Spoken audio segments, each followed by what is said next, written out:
आज के क्लास में हम बेसिकली कुछ एग्जाम्पल्स के साथ डिस्कस करेंगे कि कैसे एग्जाम्पल का मोड्स ऑफ वाइब्रेशंस चेंज होने के साथ साथ ये जो पोलराइजेबिलिटी इलिप्सॉइड है इसका शेप और जो डायरेक्शन है वो चेंज हो रहा है। तो देखो थोड़ा सा अगर रिकॉल कर लेते हैं, दैट इज अगर हम फॉर्मूला को फिर से देख ले, मतलब हमने दोनों केसेस पढ़ा था जहां पर हमने देखा कि अगर हमारा जो इलेक्ट्रिकल फील्ड था, ठीक है, जो इलेक्ट्रिकल फील्ड हम मॉलिक्यूल के ऊपर डाल रहे थे, दैट इज अगर इलेक्ट्रिकल फील्ड हमारा ऑसिलेटिंग होता है, अगर और साथ ही साथ अगर हमारा मॉलिक्यूल भी ऑसिलेटिंग रहेगा, मतलब ऑसिलेटिंग मतलब कि कुछ ना कुछ उसका मूवमेंट होगा, आइदर उसका रोटेशन हो सकता है या फिर उसका वाइब्रेशन हो सकता है। तो इसमें इनमें से किसी भी एक चीज के बारे में, मतलब अगर हम यहाँ पर कंसिडर करेंगे वाइब्रेशंस को लेकर, तो वाइब्रेशन होगा मतलब मॉलिक्यूल का जो है वो मूवमेंट हो रहा है, बॉन्ड्स जो है वो मूव करेगा, और उसी साथ साथ अभी ये जो मूवमेंट होगा, मूवमेंट का तो एक फ्रीक्वेंसी रहेगा, मतलब बॉन्ड का जो वाइब्रेशन है, वाइब्रेशन का एक फ्रीक्वेंसी होता है, that is we call that a vibrational frequency. साथ साथ जो हमने इलेक्ट्रिक फील्ड भेजा था उसका भी एक अगर फ्रीक्वेंसी होता है, देयरफॉर तो हमारा जो पोलराइजेबिलिटी इलिप्सॉइड है वो क्या होगा, थोड़ा चेंज होने लगेगा। तो अभी फॉर्मूला हमने क्या देखा था, फॉर्मूला में हमने देखा था कि जो अगर मॉलिक्यूल का जो पोलराइजेबिलिटी है, मतलब मॉलिक्यूल अगर खुद रोटेट करता है तभी वो जो उसका पोलराइजेबिलिटी है वो चेंज होगा, which will become alpha I plus sign beta into sine 2 pi new. हम वाइब्रेशन को कंसिडर कर रहे हैं तो वाइब्रेशन को लेंगे टी, एंड द हमारा जो इलेक्ट्रिकल फील्ड है अगर वो ऑसिलेट करता है तो वो हमको क्या मिला था, ई नॉट और ई आई, वी कैन से ई आई भी बोल सकते हैं, ई नॉट भी लिख सकते हैं हम इसी चीज को, साइन 2 पाई न्यू टी। यहाँ पर ये न्यू जो फ्रीक्वेंसी है, जो ई के लिए जो फ्रीक्वेंसी है वो है इलेक्ट्रिकल फील्ड का जो फ्रीक्वेंसी वो, और यहाँ पर जो वाइब्रेशन न्यू वाइब्रेशन है फॉर अल्फा के टर्म में वो बेसिकली है हमारा जो मॉलिक्यूल है, मॉलिक्यूल का वाइब्रेशन या फिर रोटेशन अगर होता है तो रोटेशन या वाइब्रेशन का फ्रीक्वेंसी। ठीक है, अभी इन दोनों चीजों को अगर कंबाइन करते हैं that is we will get जो हमारा डाइपोल मोमेंट का जो चीज था, that is induced dipole moment will be alpha I plus beta into sine 2 pi nu vibration into T and E naught sine 2 pi nu T. Okay, now ये जो beta term था वही basically उसके लिए ही हम ये पूरा क्लास आज का करेंगे। देखो तो बीटा क्या था, बीटा था हमारा rate of change of polarisability. ठीक है, तो मतलब अगर मॉलिक्यूल ज्यादा पोलराइज करेगा तो क्या होगा, देखो मॉलिक्यूल अगर ज्यादा पोलराइज करता है, यहाँ पर हमने दो इलिप्सॉइड के स्ट्रक्चर्स को ले लिए हैं। देखो ये दोनों इलिप्सॉइड्स है, एक है जिसका साइज ज्यादा है, एक है जिसका साइज छोटा है। तो इस चीज को हम क्या बोलेंगे, हम यहाँ पर अगर एक्सिस को ड्रॉ कर लेते हैं, we can say that this one is our minor axis, ये भी यहाँ पर हमारा माइनर एक्सिस रहेगा, and this one is our major axis.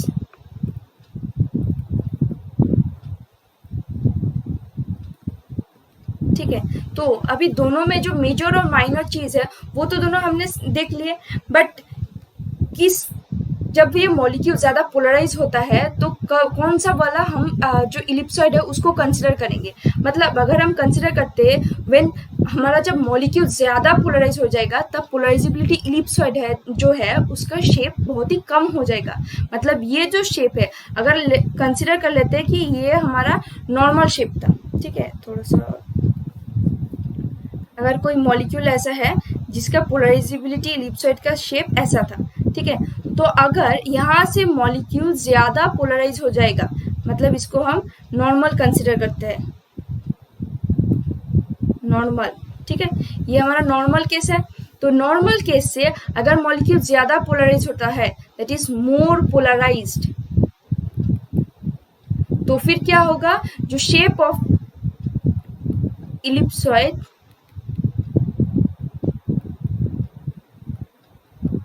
will decrease, मतलब जो इलिप्सॉइड है उसका शेप छोटा हो जाएगा। सिमिलरली अगर हमारा जो मॉलिक्यूल है वो कम पोलराइज, मतलब पोलराइजेशन कम हो रहा है, देयरफॉर लेस पोलराइज्ड, तो फिर मतलब पोलराइजेबिलिटी का वैल्यू अगर कम हो जाएगा तो shape of ellipsoid will increase। तो हमने क्या देख लिया, जब हमारे पास एक नॉर्मल मॉलिक्यूल तो रहेगा, उस नॉर्मल मॉलिक्यूल के बाद उसके जो स्ट्रेचिंग और बेंडिंग ऐसे जो वाइब्रेशनल मोड्स है उनको हम डिस्कस करेंगे। तो उनको जब देखेंगे, अगर कोई ऐसा हमारे पास मोड होता है जहाँ पर हम देखेंगे कि मॉलिक्यूल ज़्यादा पोलराइज हो जाएगा, तो जो नॉर्मल पोलराइजेबिलिटी इलिप्सॉइड था उसका शेप छोटा हो जाएगा। अगर जो मॉलिक्यूल है वो कम पोलराइज होता है तो फिर जो मॉलिक्यूल का जो नॉर्मल पोलराइजेबिलिटी इलिप्सॉइड का शेप था वो इंक्रीज हो जाएगा। ठीक है, तो अभी हम एग्जांपल्स में जाते हैं। तो एग्जांपल में हम बेसिकली डिस्कस करेंगे किसको, वाटर मॉलिक्यूल को। पहला हमारा एग्जांपल रहेगा वाटर मॉलिक्यूल। वाटर मॉलिक्यूल देखो, water molecule basically are non linear. तो रिकैप कर लेते हैं, नॉन लीनियर होगा तो कितने मोड्स ऑफ वाइब्रेशन होंगे, 3n-6 मोड्स ऑफ वाइब्रेशन। ठीक है, ओके, यहाँ पर we can write then 3n-6 modes of vibration, modes of vibration. अभी n क्या था, n था number of atoms present in that molecule. यहाँ पर कितने हैं, 3 है, therefore 9-6, therefore 3 modes of vibration will be here. तो ये हमारा जो है यहाँ पर पहला मोड है। और हमको क्या देखना है, वाटर मॉलिक्यूल को शेप भी देख लेते हैं। शेप क्या है, ऐसे वी शेप्ड है। यहाँ पर क्या है, लोन पेयर्स प्रेजेंट है, जो कि शेप में हम कंसिडर नहीं करते हैं। बेसिकली जो जियोमेट्री है, जियोमेट्री टेट्राहेड्रल जियोमेट्री है, लेकिन लोन पेयर्स को हम जब शेप डिटरमाइन करते हैं तब लोन पेयर्स को कंसिडर नहीं करते हैं। तो दैट इज वाई हमारा जो शेप है वो बेसिकली वी शेप्ड है या फिर एंगुलर शेप्ड है। ठीक है, तो देखो यहाँ पर हम क्या करेंगे, इसको हम, ये जो पोलराइजेबिलिटी इलिप्सॉइड है इसको हम कंसिडर करेंगे भी नॉर्मल। मतलब जब हमने ना ही स्ट्रेच किया है, ना ही बेंड किया है, ना ही कुछ किया है, तो ये है हमारा नॉर्मल जो वाटर मॉलिक्यूल है वो। ठीक है, तो अभी जो हम करेंगे वो हम ये तीनों जो मोड्स है, मोड्स को हम शेप्स के अकॉर्डिंग चेक करेंगे कि रमन एक्टिव होता है कि Raman inactive. First we are going to discuss about symmetrical stretching. Symmetrical stretching, ठीक है, सिमेट्रिकल स्टिचिंग हम देखेंगे। तो सिमेट्रिकल स्टिचिंग का क्या मतलब है, जब भी वाटर मॉलिक्यूल रहेगा, वाटर मॉलिक्यूल को एक जगह पर रख के हम क्या करेंगे, जो हाइड्रोजन्स है उनको एक दूसरा से पुल करेंगे। मतलब ये जो वाटर मॉलिक्यूल था, अगर हम रफली ड्रॉ करें, दैट इज हम डिफरेंट कलर से शो करते हैं। देखो ये हमारा वाटर मॉलिक्यूल था, हम क्या करेंगे, इन दोनों बॉन्ड्स को स्ट्रेच करेंगे, मतलब खींच के लंबा कर देंगे। तो फिर हमारा मॉलिक्यूल देखने में कैसा हो जाएगा, हम अगर बोले ऐसा कर सकते हैं, दैट इज मॉलिक्यूल दिखने में कैसा होगा, अगर हम स्ट्रेच कर लेते हैं, स्ट्रेच करने के बाद molecule will be going to look like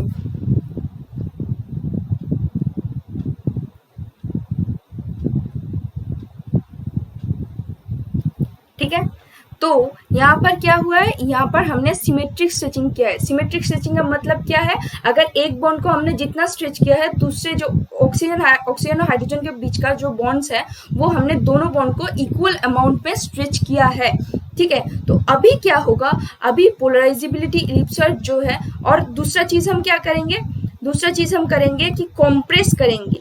मतलब जो ये तो नॉर्मल केस था, यहाँ से एक बार हम स्ट्रेच करेंगे और एक बार कंप्रेस करेंगे। कंप्रेस करने का मतलब क्या है, हम बॉन्ड्स को बहुत ही छोटा कर देंगे। ठीक है, बहुत ही छोटा कर देंगे। तो यहां से हमने क्या देखा, ये हमारा है कंप्रेशन और ये स्टिचिंग। देखो सिमेट्रिकल स्टिचिंग का मतलब है बॉन्ड स्ट्रेच करेगा, कंप्रेस करेगा, स्ट्रेच करेगा, कंप्रेस करेगा। अभी ये जो सिमेट्री है, सिमेट्री का मतलब दोनों जो बॉन्ड्स है वो इक्वल अमाउंट में होगा। हमारा वी शेप्ड है, मतलब जितना ये स्ट्रेच करेगा उतना ही कंप्रेस होगा। जितना अमाउंट में इक्वल अमाउंट में स्ट्रेचिंग है, इक्वल अमाउंट में कंप्रेसिंग है। तो दैट इज वाई जब मॉलिक्यूल स्ट्रेच करता है, स्ट्रेच करने से क्या होगा, दैट इज ये जो ऑक्सीजन और जो हाइड्रोजन मॉलिक्यूल जब स्ट्रेच करेंगे, इनके बीच का जो बॉन्ड लेंथ है वो इंक्रीज हो जाएगा। बॉन्ड लेंथ इंक्रीज होने से क्या होता है कि जो दोनों एटम्स है उनके बीच का गैप क्या है, इंक्रीज हो जाएगा। गैप अगर इंक्रीज होता है तो जो इलेक्ट्रॉन्स है वो फ्रीली मूव कर पाएंगे, मतलब जितना कंजेशन होता है उतना तो हमको मूवमेंट करने में प्रॉब्लम होता है। फिर मतलब हम अगर नॉर्मल केसेस के साथ अगर डिस्कस करें, दैट इज जब भी हमको फ्री स्पेस मिलेगा तब हम ज्यादा भागदौड़ कर पाएंगे। तो दैट इज वाई जब हम बॉन्ड को स्ट्रेच करते हैं इक्वल अमाउंट में स्ट्रेच किया है, तो क्या हुआ है, जो एटम्स है उनके बीच का डिफरेंस है और जो स्पेसिंग है, स्पेसिंग इंक्रीज हो गया। स्पेसिंग इंक्रीज होने की वजह से इलेक्ट्रॉन्स जो है वो इजिली मूव कर पाएंगे। अभी अगर हम कोई इलेक्ट्रिकल फील्ड भेजते हैं मॉलिक्यूल के अंदर से, तो वो इलेक्ट्रॉन्स को इजीली पोलराइज कर पाएंगे। इसका मतलब क्या है, पोलराइजेबिलिटी इंक्रीज करता है। और अगर पोलराइजेबिलिटी इंक्रीज करेगा तो हमने क्या देखा है, पोलराइजेबिलिटी इलिप्सॉइड का जो शेप है, शेप डिक्रीज कर जाएगा, ठीक है, डिक्रीज हो जाएगा। सेम गोज अगर हम कंप्रेशन करते हैं, कंप्रेशन में हम क्या है, देखो ऑक्सीजन मॉलिक्यूल है, शेप ऐसा है, तो हमने स्ट्रेच किया। अभी हम क्या कर रहे हैं, कंप्रेस कर रहे हैं, मतलब बॉन्ड्स को और छोटा कर देंगे। अगर बॉन्ड्स को जितना छोटा करेंगे, मतलब जो एटम्स है उनके बीच एक कॉम्पैक्टनेस ज्यादा होगा, मतलब वो बहुत ही पास पास आ जाएंगे। अगर ज्यादा पास पास आ जाते हैं तो वो इलेक्ट्रॉन्स जो है वो इजीली मूव नहीं कर पाएंगे, मतलब बहुत ही कंजेशन होगा। तो अगर इसी वजह से अगर हम कोई इलेक्ट्रिक फील्ड भेजते हैं तो वो मॉलिक्यूल को ज्यादा पोलराइज नहीं कर पाएंगे। इसका मतलब क्या है, पोलराइजेबिलिटी डिक्रीजेस। यहां पर हम बोल सकते हैं polarisability increases, upward arrow means increases, और यहां पर हम बोल सकते हैं पोलराइजेबिलिटी डिक्रीजेस, ठीक है। अगर डिक्रीज करता है तो इलिप्सॉइड का शेप इंक्रीज हो जाएगा, जो कि हमने देखा है शेप यहाँ पर इंक्रीज हो गया है। तो इसका मतलब क्या है, अगर हमारा सिमेट्रिकल स्ट्रेचिंग जो है, that means compression, vibration stretch और कंप्रेस, ये जो चीज है, अगर वाटर मॉलिक्यूल का जो सिमेट्रिकल स्ट्रेचिंग है वो क्या होगा, पोलराइजेबिलिटी इलिप्सॉइड का शेप चेंज करेगा। शेप अगर चेंज करता है that means molecule is Raman active. ये आईआर में भी हमने देखा था कि आईआर एक्टिव होगा, और यहाँ पर भी हम देख रहे हैं ये क्या होगा, रमन एक्टिव। मतलब ये हम जब रमन स्पेक्ट्रा लेंगे तो अगर हम वाटर मॉलिक्यूल का सिमेट्रिक स्ट्रेचिंग को कंसीडर करते हैं तो वो हमको रमन स्पेक्ट्रम में मिलेगा। Next thing we are going to discuss about asymmetric stretching, that is second mode of vibration, that is water molecule का एसिमेट्रिक स्ट्रेचिंग।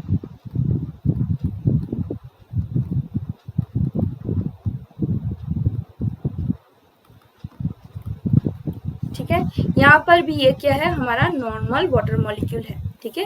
डन, हम फिर से देख लेते हैं। ये हमारा नॉर्मल था, बीच में हमने नॉर्मल को रखा है, यहाँ पर कंप्रेशन किया है, यहाँ पर हमने स्ट्रेच किया है, ठीक है। Next one is our asymmetric stretching, इसको भी 2 मार्क कर देते हैं, ठीक है। नाउ देखो हमने क्या किया है, यहाँ पर दोनों इलिप्सॉइड के शेप्स को हमने पहले देख लिया, बट अभी अगर हम डिस्कस करें एसिमेट्रिक स्ट्रेचिंग क्या है। एसिमेट्रिक स्ट्रेचिंग है मतलब वाटर मॉलिक्यूल का तो दोनों बॉन्ड्स है, अगर एक को हम इस तरफ मूव कराते हैं तो दूसरे को हम इस तरफ मूव करेंगे। मतलब एसिमेट्रिक स्ट्रेचिंग इज बेसिकली जब हम एक जो वाटर मॉलिक्यूल ऐसा शेप है तो एक बॉन्ड को हम क्या करेंगे, कंप्रेस करेंगे और दूसरे बॉन्ड को हम स्ट्रेच कर देंगे, इसको हम बोलते हैं एसिमेट्रिक स्ट्रेचिंग। सिमिलरली उल्टा भी होगा, मतलब एक बॉन्ड को हम जब कंप्रेस करेंगे दूसरे बॉन्ड को स्ट्रेच, दोनों बॉन्ड्स प्रेजेंट है वाटर मॉलिक्यूल में, एक को करेंगे हम कंप्रेस, दूसरे को करेंगे हम स्ट्रेच। तो फिर हम यहाँ पर अगर पिक्चर ड्रॉ कर लेते हैं, that is this is going to B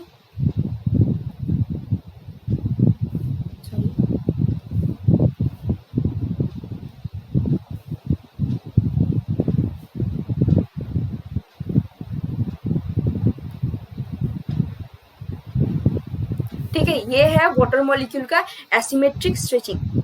यहाँ पर हम इस चीज को रिमूव कर देते हैं, ठीक है। नाउ अभी देखो यहाँ पर हम क्या देख रहे हैं, अगर एसिमेट्रिक स्ट्रेचिंग होता है तो पोलराइजेबिलिटी इलिप्सॉइड जो है उसका शेप चेंज नहीं हो रहा है, उतना शेप चेंज नहीं आएगा, लेकिन डायरेक्शन में चेंज आएगा। अभी डायरेक्शन में क्यों चेंज आ रहा है, देखो हम क्या कर रहे हैं कि हमने लास्ट में जो सिमेट्रिक स्ट्रेचिंग देखा वहां से ही थोड़ा कंपेयर करेंगे।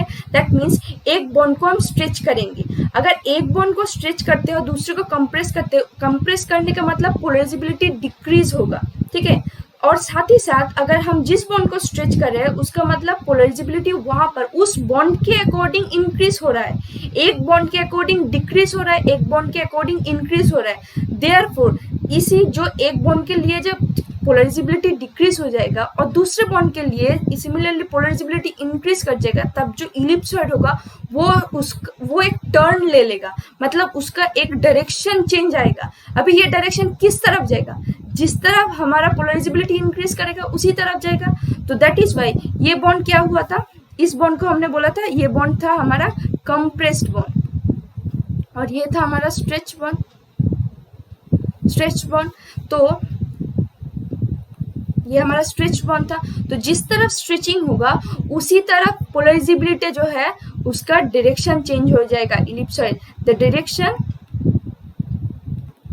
ऑफ इलिप्सॉइड चेंज्ड, ठीक है।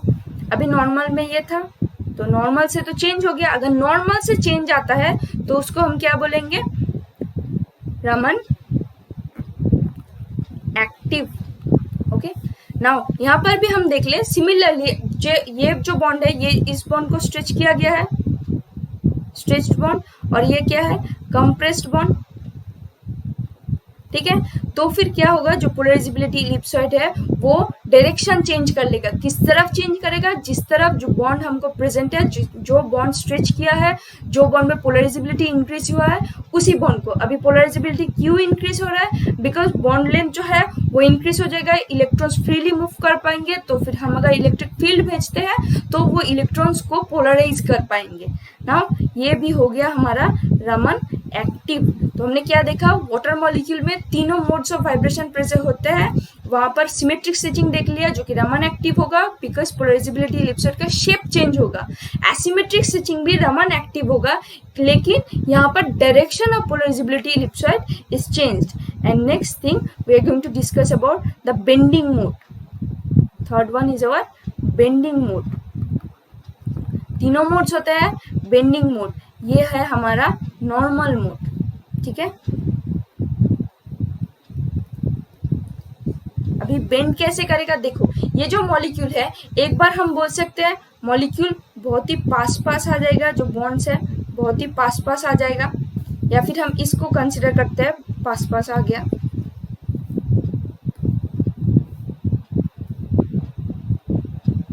बॉन्ड्स जो है बहुत ही पास आ गया।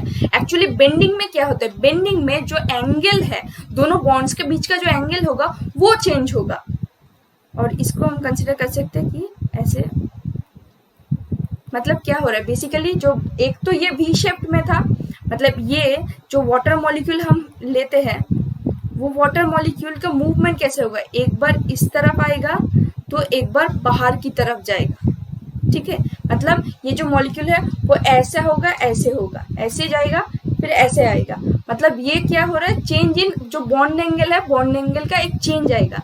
अभी इसके साथ इलिप्सॉइड का क्या रिलेशन है वो हम डिस्कस करते हैं। देखो इलिप्सॉइड का क्या रिलेशन है, अभी क्या बोल सकते हो, यहाँ पर हम बोल सकते हैं बॉन्ड एंगल बहुत ही कम होता जा रहा है, वाटर का बॉन्ड एंगल अकॉर्डिंगली हम बोल सकते हैं ऑलमोस्ट 104 डिग्री के पास ही होता है। तो हम जब बॉन्ड्स को बहुत ही पास ले आते हैं, मतलब ये तो शेप था, इसको हमने बहुत ही पास ले आया, तो हमने क्या किया, जो एंगल्स है उनको हमने छोटा कर दिया।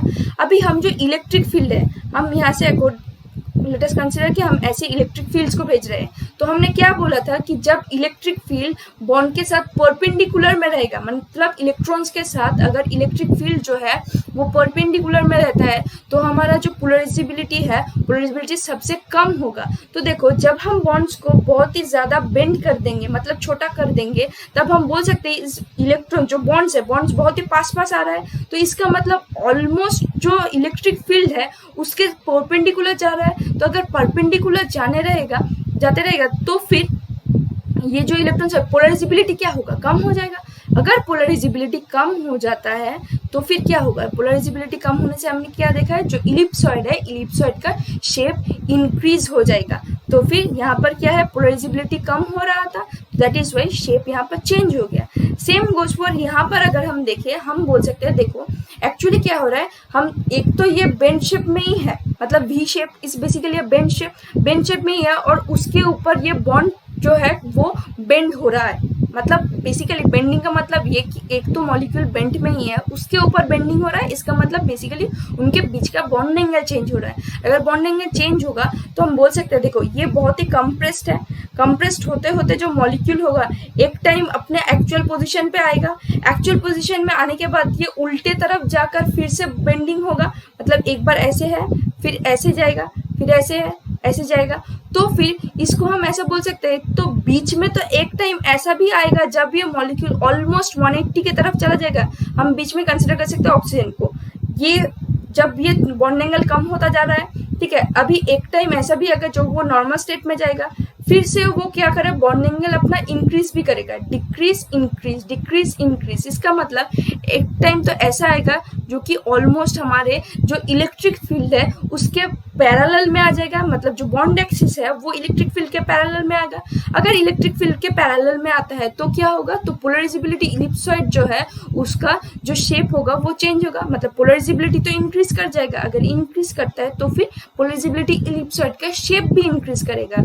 तो अगर शेप इंक्रीज करता है तो हम क्या बोलेंगे, जो बेंडिंग मोड है वो होगा हमारा रमन एक्टिव मोड। ठीक है, तो वाटर मॉलिक्यूल में हमने क्या डिस्कस किया, हमने वाटर मॉलिक्यूल देख लिया। Water molecule is a non linear molecule. Non linear molecule 3 modes of vibration हो सकते हैं, एक है symmetric stitching, next one is asymmetric stitching and third one is bending. तो सिमेट्रिक स्टिचिंग भी रमन एक्टिव है क्योंकि पोलराइजेबिलिटी इलिप्सॉइड का जो शेप है वो चेंज होगा। सिमेट्रिक स्टिचिंग में शेप नहीं डायरेक्शन चेंज होगा, that is by Raman active. And next thing is bending mode में क्यों ये चेंज हो रहा है, बेंडिंग मोड में चेंज ये बेसिकली इसीलिए हो रहा है क्योंकि यहाँ पर हमने देखा है कि मॉलिक्यूल जो है, मॉलिक्यूल का जो पोलराइजेबिलिटी इलिप्सॉइड है उसका शेप फिर से चेंज होगा। ठीक है, तो यहाँ पर हमने वाटर मॉलिक्यूल को डिस्कस कर लिया। नेक्स्ट क्लास में हम देखेंगे कार्बन डाइऑक्साइड मॉलिक्यूल को लेकर डिस्कस करेंगे। Thank you for today's class. Carbon dioxide molecule को लेकर डिस्कस करेंगे। Thank you for today's class.